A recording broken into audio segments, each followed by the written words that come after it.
Every empire eventually faces the same question: who should lead when the builder is gone? For 40 years, Arthur Vance built an empire that stretched across oceans and continents. His ships crossed the seas, his ports connected nations. His influence reached farther than most people could imagine. But as Arthur grew older, a new question began to shadow the empire. Who would inherit it? Arthur had 5 children. Each believed they understood the secret of leadership. The first trusted strength. He believed size, power, and dominance could overcome any obstacle. The second trusted innovation. She believed the future belonged to those who could see tomorrow before everyone else. The third trusted wealth. He believed every door could be opened if enough resources stood behind it. The fourth trusted relationships. She believed influence, trust, and alliances were the true currency of power. The fifth trusted caution. He believed victory belonged to those who understood the rules better than everyone else. For years, each believed their way was the right way. Then Arthur decided to test them. Leaders from around the world gathered at Vanguard's annual summit in Singapore. Executives filled the hall. Investors took their seats. Government representatives waited for the presentation to begin. When Arthur stepped onto the stage, the room fell silent. "I am retiring," he announced. The audience froze, but Arthur was not finished. His next words would change the future of the empire forever. "My children will not inherit Vanguard." Confused whispers spread across the room. Arthur turned toward the giant screen behind him. A map appeared. The new Darien Gateway, the most valuable opportunity in global trade, a prize sought by governments, corporations, and investors across the world. Then Arthur revealed the challenge. The child who secures New Darien will lead the empire. Silence filled the hall, because everyone understood what had just happened. The test had begun. 5 children, 5 beliefs, 1 empire, and only one would inherit it. To understand Arthur Vance's challenge, you must first understand the prize. Because New Darien was not merely a port, it was a gateway. A gateway powerful enough to shape the future of nations. Situated between some of the busiest trade routes on Earth, New Darien occupied a position many considered priceless. Ships from every continent could reach it, goods from every industry could pass through it, and whoever controlled it would influence the movement of commerce for generations. Governments wanted it, investors wanted it, corporations wanted it, entire industries were watching it. Many believed New Darien would become one of the most important trade gateways of the century, and Arthur Vance knew it. That was why he chose it. The challenge was never really about winning a port. It was about proving who deserved to lead an empire, because New Darien demanded every quality a leader could possess: vision, discipline, wisdom, influence, patience, execution. A person who lacked any one of these qualities would struggle. A person who possessed all of them could transform the future. Arthur believed the same principle applied to leadership, and so he turned New Darien into a test, not of intelligence, not of popularity, but of capability. Meanwhile, across the empire, Arthur's children began preparing in their own ways. The first child trusted strength. He believed success belonged to those with the greatest resources and the ability to move faster and farther than everyone else. The second trusted innovation. She believed the future belonged to those who could create what others had not yet imagined. The third trusted wealth. He believed opportunities followed investment, and that enough resources could overcome almost any obstacle. The fourth trusted relationships. She believed trust could open doors that power alone could never unlock. The fifth trusted caution. He believed victories were often determined by the dangers others failed to see. For years, each had followed their own philosophy. For years, each believed their approach was the correct one. Now they would have the opportunity to prove it. But beyond the empire, others were also paying attention. Rival corporations studied the opportunity. Governments examined the possibilities. Investors prepared their strategies. Powerful organizations across the world saw the same thing Arthur saw, a gateway to the future. And they had no intention of standing aside while the Vance children competed for it. What began as a test within a family was already becoming something much larger. The challenge had been announced, the prize had been revealed, and soon the first moves would be made. 4 days after Arthur Vance announced the challenge, the rules of the contest were revealed, and suddenly everything became real.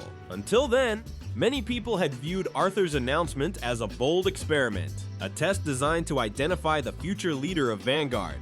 Now they understood it was much more than that. Across the world, governments, investors, corporations, and industry leaders received the official framework for New Darien. Inside its pages were the requirements for securing the prize, the expectations, the obligations, the conditions, the standards that would determine who could compete and who would fail. Teams of analysts, advisors, lawyers, and strategists immediately began studying every detail. Most expected the challenge to be difficult. Few expected what they found.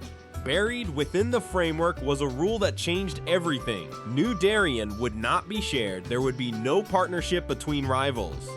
No joint leadership, no division of authority. There would be one winner, and everyone else would leave empty-handed. The announcement sent a wave of activity through the industry. Companies that had been watching from a distance suddenly entered the race. Powerful corporations assembled teams. Investors committed resources. Governments began evaluating potential partners. The contest Arthur Vance had created was no longer confined to his children. The world had entered the arena. Then came a second announcement, one that transformed urgency into pressure. The final submissions would be due in exactly 6 months. No extensions, no delays, no exceptions. 6 months to secure support, 6 months to build alliances, 6 months to assemble a winning strategy, 6 months to claim the future or lose it. Across the empire, calendars were rewritten, meetings were scheduled, travel plans were approved, resources were redirected. The 5 children understood what this meant. The challenge was no longer an idea, it was a race. And for the first time, each of them realized something important. The empire would not be inherited, it would be earned. The great test had begun. The great test had begun. And as often happens when a challenge is announced, each child turned toward the path they trusted most. The first child trusted strength. Elias believed that power belonged to those who could move more goods, reach more markets, and command more resources than anyone else. So he began where he felt strongest, the fleet. Across oceans and trade corridors, Elias called upon shipping partners, manufacturers, exporters, and commercial clients. If New Darien was to become the gateway of the future, he intended to prove that the world was already waiting to use it. He would not win through promises, he would win through scale. The second child trusted innovation. Victoria believed the future could not be conquered by doing what everyone else was doing. While others focused on ships and infrastructure, she gathered engineers, designers, programmers, and strategists. Her goal was not simply to build a port. Her goal was to build something the world had never seen before. A gateway where technology could move cargo faster, smarter, and more efficiently than traditional systems ever could. She would not win through size. She would win through imagination. The third child trusted wealth. Marcus believed that every great dream required resources. Without capital, even the best ideas remained ideas. And so he traveled between financial capitals, meeting investors, banks, sovereign funds, and institutions capable of financing projects on a massive scale. While others searched for opportunities, Marcus gathered resources. He believed wealth was the key that unlocked every door. The fourth child trusted relationships. Sophia believed that people, not money, not technology, not infrastructure, ultimately determined success. She spent her days meeting government officials, development agencies, business leaders, and regional partners. Every conversation strengthened her network. Every relationship expanded her influence. She believed trust could achieve what power alone could not. The fifth child trusted caution. Damian moved differently from his siblings. While they searched for opportunities, he searched for dangers. While they looked ahead, he looked beneath the surface. He studied regulations, agreements, requirements, risks. He believed every great challenge contained hidden obstacles, and those who discovered them first gained an advantage. For weeks, the 5 children followed their chosen paths. Each became more convinced they were right. Each saw signs of progress. Each believed the future was beginning to favor them. But beyond the empire, others were moving as well. Powerful corporations entered the race. Investors chose sides. Governments evaluated possibilities. And unknown to the 5 heirs, the first true obstacle was already waiting. An obstacle that would challenge every philosophy they believed in. Because soon they would discover a lesson every great leader eventually learns. No one wins alone. 3 weeks into the great test, an unexpected announcement arrived from New Darien. At first, it appeared to be a minor update. Most people barely noticed it, but those competing for the prize quickly realized its importance. Hidden within the announcement was a condition that changed the entire contest. No competitor would be allowed to claim New Darien alone. To qualify, every contender would need the support of approved local partners. Without those partnerships, no proposal would even be considered. The reaction was immediate. Across the world, plans were thrown into confusion. Strategies that had looked strong only days earlier suddenly seemed incomplete. The first child trusted strength, yet strength alone could not secure the required partnerships. The second child trusted innovation, yet innovation alone could not earn approval. The third child trusted wealth, yet wealth alone could not guarantee acceptance. The fourth child trusted relationships. Even relationships alone were no longer enough. And the fifth child trusted caution. Yet even the most careful preparation could not remove the new requirement. For the first time since the challenge began, all 5 children faced the same reality. Their individual strengths had limits. Then came a second revelation. There were only 8 approved local partners.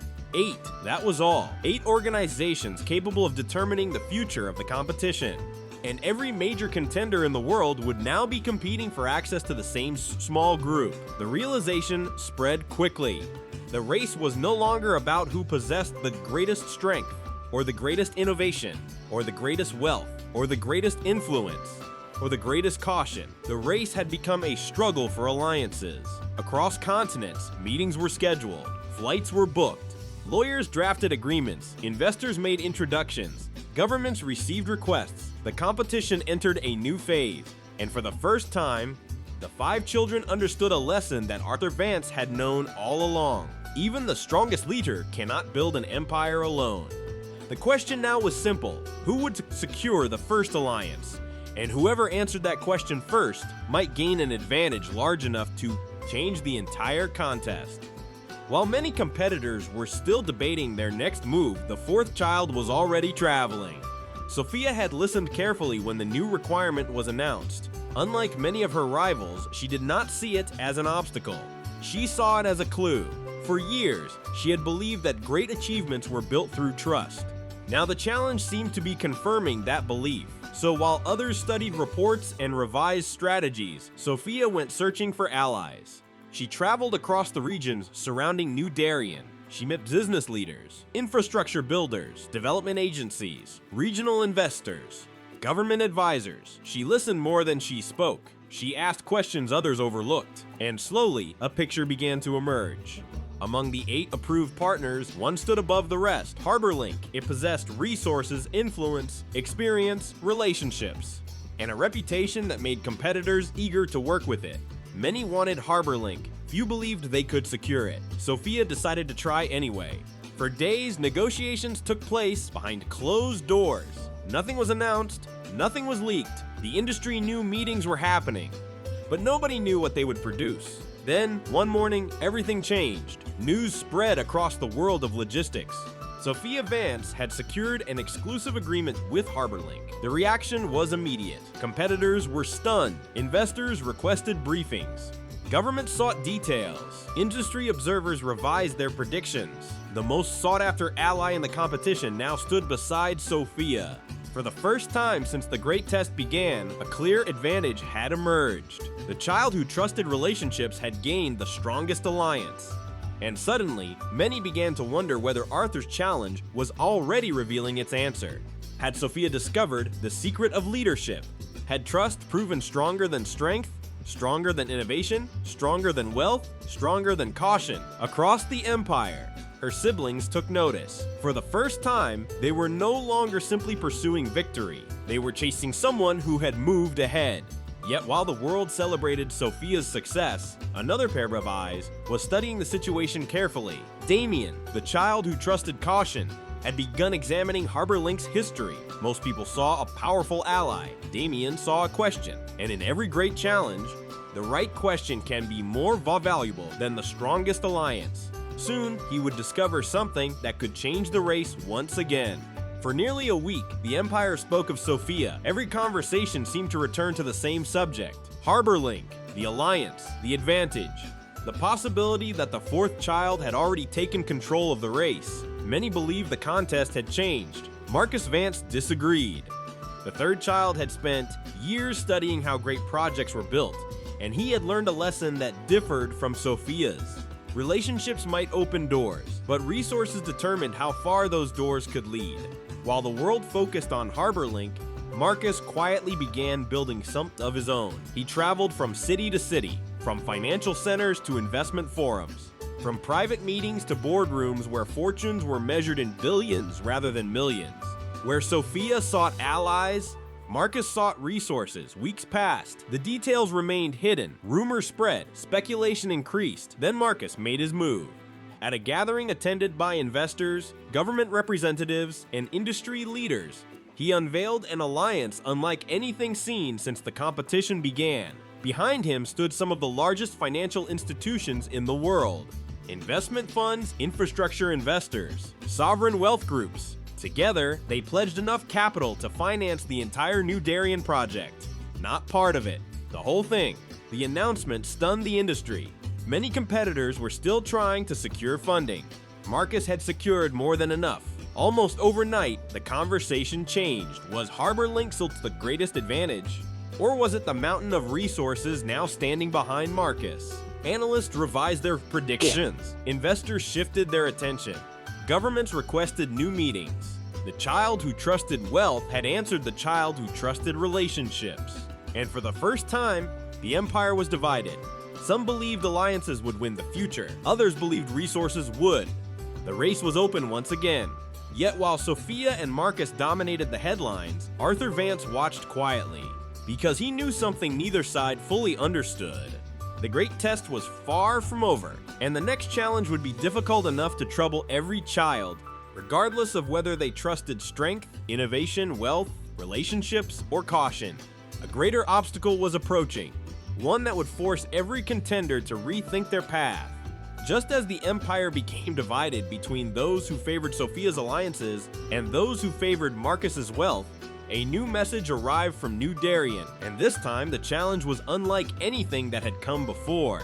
The rulers overseeing the New Darien project announced a new condition. Any contender seeking the prize would need more than money, more than allies, more than influence. They would need the support of 3 neighboring nations, not 1, 3. The announcement stunned the industry. For months, competitors had focused on partnerships, fencing, technology, and commercial plans. Now the contest had expanded beyond all of them. The future of New Darien would not be decided by a single company. It would be shaped by an entire region. Suddenly, governments became as important as investors. Diplomacy became as important as financing. Reputation became as important as innovation. The challenge had grown, and so had the difficulty. The first child trusted strength, yet strength could not command the support of nations. The second child trusted innovation, yet technology alone could not persuade governments. The third child trusted wealth, yet wealth could not guarantee trust. The fourth child trusted relationships, yet even relationships had limits. The fifth child trusted caution, yet caution alone could not build consensus across borders. For the first time, every child found themselves facing the same reality. Their greatest strength was no longer enough. Across the world, plans were rewritten, meetings multiplied, negotiations expanded, entire strategies were rebuilt. The race was becoming larger than anyone had imagined. But the challenge was not finished. As competitors scrambled to secure support from neighboring nations, another development quietly emerged. Several of Vanguard's biggest rivals had begun talking to one another. At first, the conversation seemed harmless, informal, exploratory, routine. Then the truth became clear. The rivals were considering an alliance. Companies that had spent years competing against one another were discussing the possibility of working together. The news spread quickly. If they united, they would combine their resources, their influence, their expertise, their relationships, their reach, and together they could become stronger than any individual contender. For the first time since Arthur Vance announced the Great Test, the greatest threat was no longer another child. It was the possibility that the rest of the world might unite against them. And as Arthur watched events unfold, he recognized the lesson hidden within the challenge. The path to leadership was proving more difficult than any of his children had expected. Because leadership was not merely about strength, or innovation, or wealth, or relationships, or caution. It was about learning when those strengths were not enough, and the greatest test was still ahead. The great test was no longer under Arthur Vance's control. What had begun as a challenge for 5 children was rapidly becoming a contest that attracted the attention of the world. Every week, the stakes grew higher. Governments followed the developments. Investors monitored every announcement. Competitors studied every move. The race for New Darien was no longer simply a question of succession. It had become a contest for influence over the future, and each child responded in their own way. The first child trusted strength. Elias expanded his reach across oceans and trade routes. He gathered commitments from merchants, manufacturers, and shipping partners who promised to bring business to New Darien if his vision succeeded. The second child trusted innovation. Victoria continued building systems that promised to move goods faster and more efficiently than ever before. Her ideas began attracting attention far beyond the empire. The third child trusted wealth. Marcus expanded his network of investors and financiers. Every week brought new commitments, new resources, new possibilities. The fourth child trusted relationships. Sophia strengthened alliances across governments, agencies, and regional organizations. Where others saw contracts, she saw partnerships. Where others saw transactions, she saw trust. The fifth child trusted caution. Damian continued searching for weaknesses hidden beneath the surface. He studied risks others ignored, patterns others overlooked, questions others failed to ask, and slowly, he began understanding the contest better than anyone else. Yet, while the 5 children pursued their different paths, something unexpected happened. Their rivals stopped competing with one another. Instead, they joined forces. Powerful corporations from different parts of the world formed a single alliance. Shipping companies, infrastructure builders, financial institutions, technology groups, organizations that had once been rivals now stood together. The alliance became known as the Global Gateway Consortium. Its influence stretched across continents. Its resources rivaled those of entire nations. Its ambition matched that of the Vance children. The news spread quickly throughout the empire. Many believed the contest had changed forever. Individually, the children were powerful. Together, the consortium appeared unstoppable. For the first time since Arthur announced the Great Test, people began asking a different question. Not which child would inherit the empire, but whether any of them could. Inside Vanguard, concern began to grow. Outside Vanguard, confidence in the consortium continued to rise. And as the submission deadline moved closer, the pressure increased. The Great Test was no longer a contest between 5 heirs. It was becoming a battle between a family seeking to preserve an empire and a coalition, determined to take the future for itself. Arthur watched quietly as events unfolded. Because he could see something his children could not. The greatest danger was no longer failure. The greatest danger was division. And soon, the challenge would reveal whether the children had learned that lesson, or whether the empire itself would pay the price. 6 months after Arthur Vance announced the Great Test, the moment everyone had been waiting for finally arrived. The rulers of New Darien released their first official evaluation. Across the world, people stopped what they were doing to study the results. Governments wanted answers, investors wanted clarity, competitors wanted reassurance, and the 5 children wanted to know the same thing. Who was winning? The report did not declare a victor, but it revealed something far more troubling. None of Arthur's children occupied the highest position. The top ranking belonged to the Global Gateway Consortium. The alliance of rivals had surpassed them all. Their proposal ranked highest in financing, highest in regional support, highest in infrastructure readiness, highest in overall evaluation. The news spread quickly. Across the empire, concern began to grow. For the first time since the challenge began, many people believed the Vance children might lose. Yet the ranking itself was not the most dangerous part of the report. The most dangerous part was a single word: fragmentation. The evaluators used it repeatedly. They praised the children, but they also identified their weakness. The first child possessed strength. The second possessed innovation. The third possessed wealth. The fourth possessed relationships. The fifth possessed caution. Each had built something impressive, yet each had built it alone. The evaluators reached a simple conclusion. The children were competing against one another. The consortium was competing against everyone else. And that difference was changing the outcome. While the children divided their strengths, the consortium combined theirs. While the children pursued separate victories, the consortium pursued one shared objective. The report made the consequences impossible to ignore.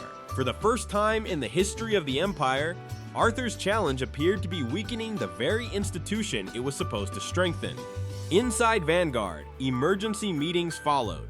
Directors demanded answers. Advisors offered solutions. Investors questioned the future. Even some loyal supporters began to doubt. Then a second announcement arrived, and it made the situation even worse. Only 3 contenders would advance to the final stage of the competition.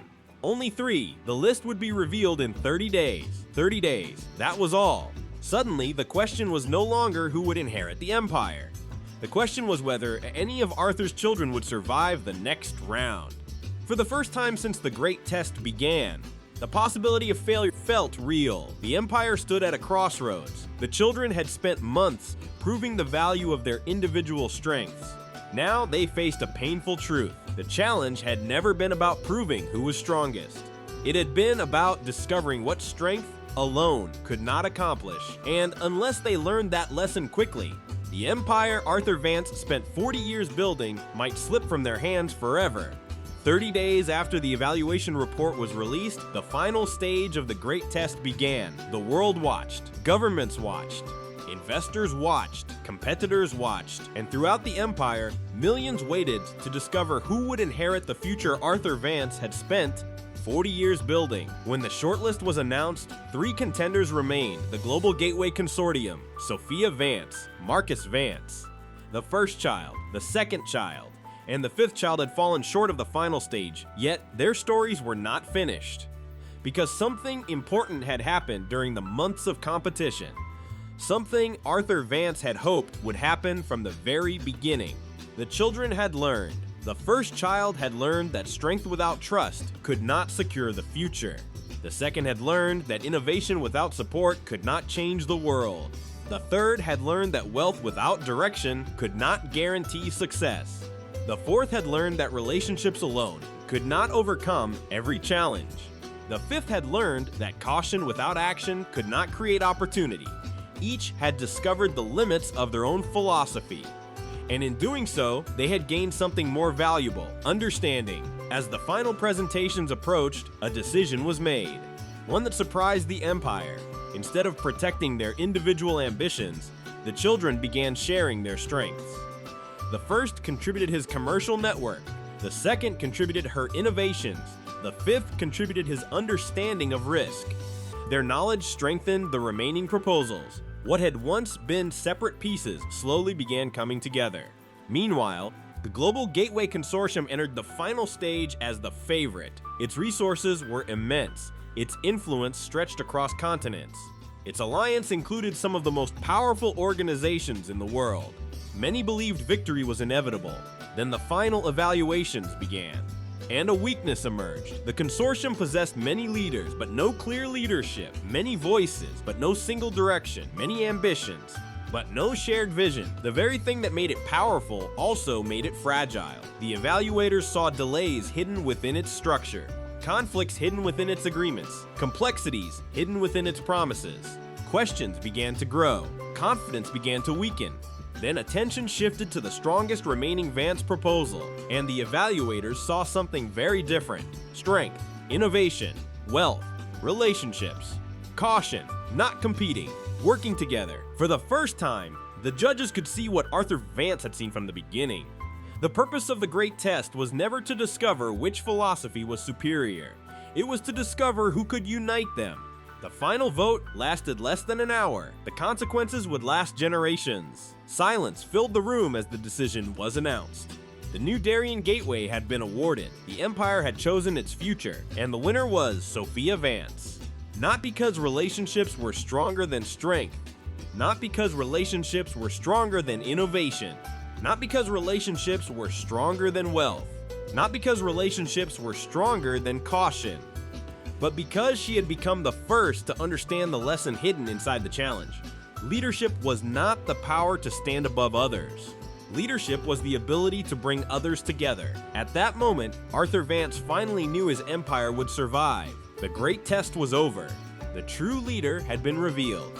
The great test had ended, the Empire had its new leader, and for the first time in many months, peace returned to Vanguard. Across the world, people reacted to the outcome. Governments welcomed the decision.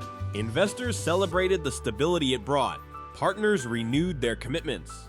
And construction of the new Darien Gateway finally began. What had once existed only on maps and proposals slowly became reality. Workers arrived. Foundations were laid, railways expanded, warehouses rose from the ground, new trade routes began taking shape. The gateway to the future was no longer a vision, it was being built. As promised, Arthur Vance stepped aside. After 40 years, the builder of Vanguard surrendered the responsibility he had carried for most of his life. The Empire now belonged to a new generation. Sophia Vance became the new leader of Vanguard, but her first decision surprised many people. Instead of celebrating her victory alone, she called her brothers and sister together. Because the great test had taught her something important. No single person had built the winning vision. The first child had contributed strength, the second had contributed innovation, the third had contributed wealth, the fifth had contributed caution. Without them, victory would never have been possible. So Sophia chose not to rule above them. She chose to lead with them. The first child continued guiding the Empire's fleets and trade routes. The second continued shaping its future through innovation. The third continued building its financial strength. The fifth continued protecting it from unseen dangers. Each returned to the Empire stronger than before, not because they had won, but because they had learned years later. As ships moved through the completed new Darien Gateway, Arthur stood overlooking the harbor he had once used as a test. The cranes moved. The vessels arrived. The trade routes remained alive. The Empire continued forward, and as he watched, Arthur realized something. The greatest achievement of his life was not the empire he had built. It was the leaders he had prepared to inherit it. The great test had revealed a successor, but more importantly, it had transformed 5 children into guardians of the future. And because of that, the Empire endured. The challenge was over, the lesson remained, and Vanguard sailed into a new chapter of its history. For years, Sophia Vance believed the greatest threat to New Darien came from outside its walls. Hostile competitors, predatory investors, political enemies. People who wanted to seize control of one of the most important trade gateways in the world. And for years, she fought them all. She sacrificed relationships, endured public attacks, survived boardroom coups, and carried responsibilities most people could never imagine. Eventually, she won, or at least, that is what everyone believed. The headlines called her a visionary. Investors praised her leadership. Employees celebrated the company's recovery. For the first time in years, New Darien looked stable, profitable, secure. But sometimes victory creates the perfect hiding place, because while Sophia was busy saving the company everyone could see, someone else was quietly stealing from the company nobody was watching. The discovery happened almost by accident. A financial report, a shipping discrepancy, a number that refused to make sense, small enough to ignore, small enough to dismiss, small enough to disappear inside billions of dollars moving through New Darien every year. Except Sophia never ignored numbers that felt wrong. And the deeper she looked, the more disturbing the pattern became. Money was missing, not thousands, not millions, hundreds of millions. Spread across years, across subsidiaries, across departments, across countries. Someone had built a system designed to drain wealth from the company without triggering alarms. And whoever created it understood New Darien from the inside. Very few people possessed that level of access. Fewer still possessed that level of trust. Then came the discovery that changed everything. The names connected to the missing money were not competitors. They were family. Some of Sophia's siblings were involved. Some were helping. Some were hiding it. And some were preparing for a battle that could destroy everything she had fought to save. Because after surviving enemies outside the company, Sophia was about to confront enemies sitting around her own family's table. And what she discovered next would make every previous battle look small by comparison. That story begins in part 2. If you enjoyed this story, let us know your thoughts in the comments. Do you think Sophia can save New Darien a second time? And what would you do if the people betraying you were members of your own family? Subscribe and turn on notifications so you do not miss part 2, because the war for New Darien is far from over.